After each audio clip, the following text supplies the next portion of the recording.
10일과 교과 공부 시간에 오신 여러분들을 주님의 이름으로 환영합니다. 이번 주 교과 공부를 통해서 저희는 시온의 하나님을 사모하여라는 총 주제로 하나님의 말씀을 함께 묵상하겠습니다. 다 함께 오늘의 기억절을 읽어보겠습니다. 내 영혼이 여호와의 궁정을 사모하여 쇠약하며 내 마음과 육체가 살아계신 하나님께 부르짖나이다.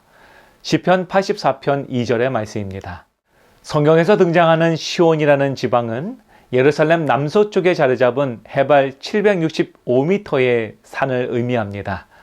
이 시온 산은요, 성경에서 150번 이상 등장하게 되는데요.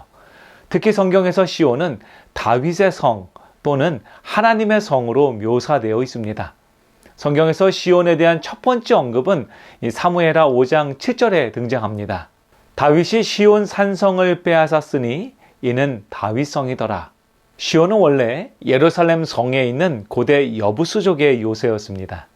하지만 다윗이 이 요새를 정복한 이후에 예루살렘은 이스라엘의 소유가 되었죠. 그리고 또한 그 시온이 있는 그곳에 왕궁이 세워졌으며 곧 예루살렘은 이스라엘 왕국의 권자가 있는 장소로서 시온을 의미하고 있는 것입니다. 또한 솔로몬이 예루살렘에 성전을 지었을 때 시온의 의미는 이제 단지 궁전이 아니라 하나님이 거하시는 성소, 즉 성전으로까지 확장되었습니다. 이러한 시온의 성소적인 의미를 우리는 예레미야서 31장 6절에서 발견할 수 있습니다. 너희는 일어나라. 우리가 시온에 올라가서 우리 하나님 여호와께로 나아가자. 그 시온은 살아계신 하나님의 임재와 은혜를 상징하는 장소로 성경에 등장하게 되는 것입니다. 그래서 교과책 148페이지에는요, 이 시온에 대해서 다음과 같이 정의하고 있습니다. 시온은 당신의 백성 가운데 살아계신 하나님의 임재를 상징한다. 이스라엘 백성들이 하나님의 택하신 백성인 것처럼 시온은 하나님의 택하신 산이다. 하나님은 시온에서 통치하시고 또한 시온에 터전을 두셨다. 그러므로 시온은 하나님의 복과 피난처가 있는 곳이다. 시온은 자주 고대 세계를 위한 하나님의 구원 사역의 중심지인 예루살렘 또는 성소와 같은 의미로 사용된다. 주님의 임재와 은혜는 성소의 경계를 초월하기에 시온의 복은 땅끝까지 흘러 넘친다. 시온은 온 세계가 하나님의 것임을 확증하는 온 땅의 기쁨이다. 여러분, 시온에 대한 참 좋은 정의 아닙니까? 이번 주 10일과 교과 연구를 통해서 우리 모두가 다시 한번 우리 안에 거하시며 우리를 위해서 예비하신 하나님의 거룩한 산인 시온을 다시금 바라보게 하시고 또한 주님의 재림을 확신하는 이 믿음과 축복을 하나님께서 우리에게 더하여 주시기를 간절히 소망합니다. 다 함께 기도로서 오늘 일요일 교과 연구를 시작하겠습니다.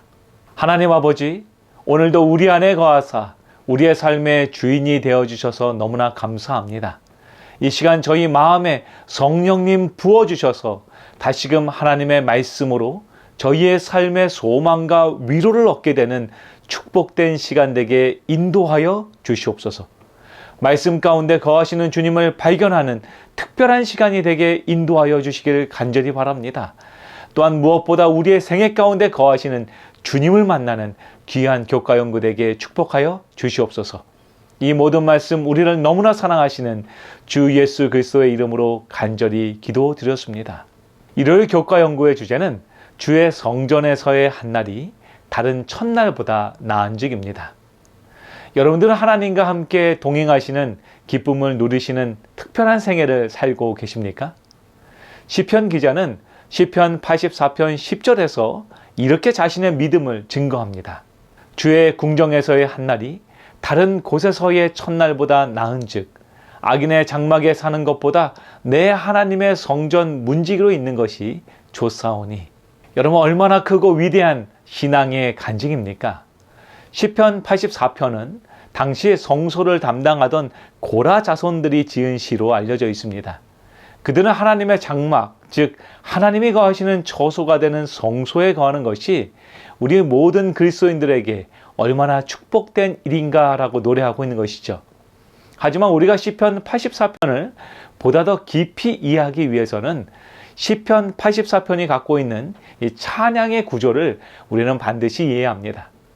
시편 84편은요, 참 재미있는 찬양 구조로 쓰여져 있는 찬양시입니다. 84편 1절에서 저자는 이렇게 말합니다. 만군의 여호와여, 주의 장막이 어찌 그리 사랑스러운지요. 그리고 4절과 5절에서는 하나님께 복받는 두 종류의 사람에 대해서 설명하고 있습니다. 4절은 주의 집에 사는 자들에게 하나님의 축복이 있다라고 말합니다. 그리고 5절은 주께 힘을 얻고 그 마음에 시온의 대로가 있는 자에게 역시 하나님의 축복이 있다라고 말하고 있는 것이죠. 그리고 8절과 9절에서는 하나님께 드리는 두 개의 소망이 등장하게 됩니다. 첫 번째 소망은 내 기도를 하나님께서 들으시고 귀를 기울여 달라는 것입니다. 또한 두 번째 소망은 주께서 기름 부으신 자의 얼굴을 살펴봐 달라는 것입니다. 그리고 이제 찬양을 마치며 저자는 다음과 같이 말하고 있습니다. 만군의 여호와여, 주께 의지하는 자는 복이 있나이다. 여러분, 참 재미있는 구조로 된 찬양시 아닙니까? 지금 시편 기자는 주의 장막에 거하는 자가 바로 주님께 의지하는 사람이라고 말하고 있습니다. 그렇기 때문에 그들이 나아가야 하는 곳은 바로 하나님의 전이 거하시는 시온이며 그곳으로 나아갈 때에야 비로소 참된 복을 얻게 된다고 말하고 있습니다. 그렇다면 이처럼 하나님의 저소되는 시온을 향해서 나아가는 사람들이 하나님께 받게 되는 축복은 무엇이라고 설명했을까요? 시편 84편은 그 축복은 바로 하나님이 그들을 바라보시고 그들의 기도를 들으시는 것, 그것이 하나님께서 주신 축복이다라고 설명하고 있습니다. 우리는 흔히 복하면 어떠한 물질적으로 그리고 육체적으로 받는 축복들을 생각을 합니다. 그러나 시편 기자는 하나님께 받는 최고의 복은 바로 하나님과의 깊은 교제, 그분께서 우리의 기도를 들으시고 우리를 바라보시는 교제다라고 말하고 있습니다. 교과책 150페이지는 이렇게 부연 설명합니다. 시편 84편에서 하나님을 찬양하며 그분 안에서 힘을 얻고 그를 신뢰함으로 예배자들은 하나님과의 관계에서 비할 데 없는 행복을 얻는다. 성전은 예배와 동료 신자들과의 교제를 통해 그러한 관계가 자라나는 곳이다. 성소에서 하나님의 생생한 임재는 예배자들에게 하나님의 영광스러운 나라와 영생의 맛을 어렴풋이 보게 한다. 여러분, 우리 하나님께서 우리에게 약속하셨습니다. 바로 우리와 함께 거하시겠다는 것이죠. 그 하나님의 거하심은 연약한 인간들을 위해서 하나님께서 그들의 생애 가운데 함께 하시며 그들의 기도에 귀 기울이시는, 또한 그들을 바라보시는 축복이다라고 말합니다. 그리고 우리가 하나님께 예배 드릴 때에 우리 주님은 함께 임재하시겠다라고 약속하신 것이죠. 그렇기 때문에 우리는 이렇게 노래할 수 있게 된 것입니다. 주님의 집들 안에서 지내는 하루가 다른 곳에서 지내는 첫날보다 낫기에 악인의 장막에서 살기보다는 아버지 하나님이 거하시는 장소, 그 집에 문지기로 있는 것이 주님 저는 더 좋습니다라고 고백하는 것입니다. 여러분, 이러한 믿음의 간증이 오늘 우리의 고백이 되기를 간절히 소망합니다. 하지만 이렇게 하나님께 예배드리는 삶을 산다고 해서 그 인생 가운데 모든 근심과 걱정이 사라지고 오직 웃음과 행복만이 가득한 것은 아니라는 것입니다. 그래서 시편 기자는 하나님을 예배하는 중에도 자신은 지금도 역시 눈물의 골짜기를 지나가고 있다라고 고백합니다. 그러나 하나님께 예배드리는 예배자는요, 그러한 눈물 골짜기를 지나간다고 할지라도 그 걸음은 궁극적으로 시온을 향해서 나아가는 그 길이다라고 그는 말하고 있는 것이죠. 그래서 결국 그는 그 눈물 골짜기 너머에 그를 위해서 준비된 솟아나는 샘물, 즉 위로하시며 구원하시는 우리의 참된 샘물 되시는 예수님을 발견하게 되는 것이죠.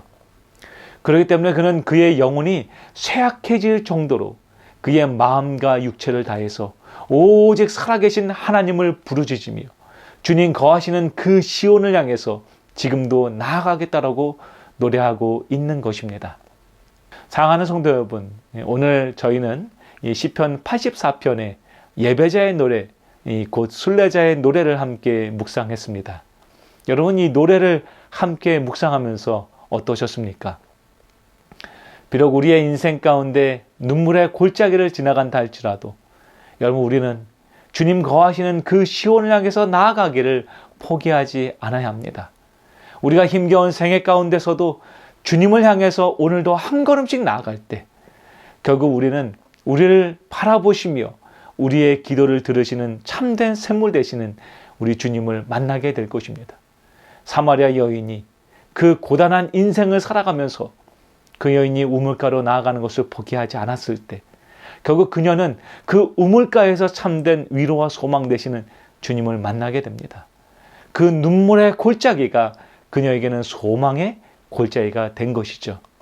그렇게 오늘 주님을 거하시는 그 시온을 향해서 나아가겠다라고 여러분 우리가 결심해야 합니다.